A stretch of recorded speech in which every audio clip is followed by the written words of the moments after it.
Саламатсыздар, урматтуу биздин кардарлар. Менин атым Бакырдинов Уларбек Бейшенбекович, ADEX International курулуш компаниясынын башкы директору. Биз азыр силерге бүгүнкү видеодо дагы бир объектибизди көрсөтүп берели деп чечтик. Бул объектибизди болсо менин өзүмдүн байкеме салып берип жатабыз. Бул объектиде кандай десем, көп маселелер бар да. Себебинен эле бул объекти башында чакан үй бар болчу да, бул жердечи. 6га 6 болгон чакан 2 бөлмөлүү үй бар болчу. Биз ошол үйдүн кошуп, улап, биринчи этажга 9-10 кылып, жана экинчи кабатына болсо экинчи этажына 2 мансард түрүндөгү чоң жатуучу бөлмөлөрдү кошуп берип жатабыз. Азыр сизге видеолордон ичиндеги жумуш жүрүп атканы боюнча кененирээк көрсөтүп беребиз. Азыр биз сиздерге үйдүн ичин бөлмөлөрүн көрсөтүп беребиз, кантип бөлүнгөн жана кандай кылып пландалган боюнчачы. Дагы бир белгилеп кетчү нерсе, үйдүн кире беришине биз азыр мен ушул турган жерге Кудай буйрса могул пристройкалар бузулат дагы, ал пристройкалардын ордуна экинчи терраса болот. Экинчи терраса дегенде болсо ачык болот. Экинчи этаждагы мансардадан чыгып кеткенге толук мүмкүнчүлүк болот. Азыр мен сиздерге үйдүн ичин көрсөтүп берейин. Биз азыр үйдүн ичине кирдик. Өзүңүздөр видеодон көргөндөй үйгө киргенде эле сразу эски үй көрүнөт. Мынакей өзүңүздөр көргөндөй эски үй бул илгеркиче шлака блоктон салынган үй болчу. Жогоруда айтып кеткендей 6га 6 болгон 2 бөлмөлүү үй болчу да. Ичинде болсо биринчи бөлмөсү кухня, экинчи бөлмөсү жатуучу бөлмө болчу да. Бирок Кудай буйрса жаңы план боюнча наркы бөлмөсү спальня бойдон калат. Берки бөлмөсүнө болсо гостиный болгон жатат. Телевизор, мындайча айтканда телевизор коюп, ошол жерден диванга отуруп элдер эс алгыдай. Ал эми бул үйгө кире бергендеги бөлмөнү өзүңүздөр видеодон көргөндөй, бул аябай чоң бөлмө болгон. Атайын анткени дегенде бул жерде американский стиль деп коет буну. Чоң кухня болот дагы, жана ушул жерде ашканасы болот.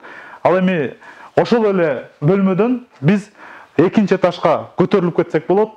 Лестница дагы американский стилде болуп калат.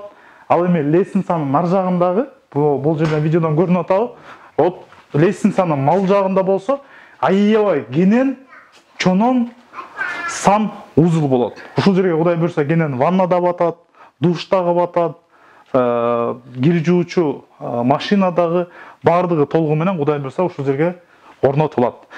Азыр эми лестница менен биз көтөрүлсөк, экинчи кабаттагы, мансардтагы биз жатуучу бөлмөлөрдү силерге көрсөтүп беребиз. Биз азыр мынакей мансардка көтөрүлдүк. Мансардка көтөрүлгөндө болсо мансардтын холлу болуп калат бул жерде. Анан холду максималдуу түрдө кененирээк кылганбыз. Өзүңүздөр видеодон көргөндөй мансард бийик жана эми кандай десем, көп балалуу үй бүлөлөргө бул идеяны да колдонсо болот да. Себебинен да бул могул мансардтын могул бөлмөсүндө, могул жерине, чакан жерине атайын Кудай буйрса байкебиздин кичинекей чакан балдары бар. Ошол балдарына могул жерге атайын жанакы PlayStation коюп бергенге пландап жатат. Анан спальня бөлмөлөрүнө кирсек, жатуучу бөлмөлөрүнө кирсек. Өзүңүздөр видеодон көрсөңүздөр болот. Мансард жогоруда белгилегендей өтө бийик мансард. Мынакей мен өзүм боюм менен келгенде кенен чонон башым мындай эң дубалга жеткенден кийин гана башым тийчүдөй болуп турат да. Кенен ак чоң мансард болду да. Тактайларды болсо видеодон көргөн сыяктуудай атайын калтырып кеткенбиз, көрүнүп тургудай. Жана мен биринчи этажда силерге үйгө кирип атканда айткандай, мынакей бул жерде атайын өзүнчө эшик бар. Бул эшиктен Кудай буйрса террасага өзүнчө чыгып кеткенге мүмкүнчүлүк болот. Бул ата-эненин жатуучу бөлмөсү. Андан тышкаркы экинчи бөлмөгө кирсек, жатуучу бөлмөгө кирсек. Экинчи жатуучу бөлмө мынакей күнгөй тарабында. Бул жакта дагы кенен балдар спальня комнатасына кенен батканга толук мүмкүнчүлүк болот. Ошондой эле ушул эле мансардта балкон бар. Мынакей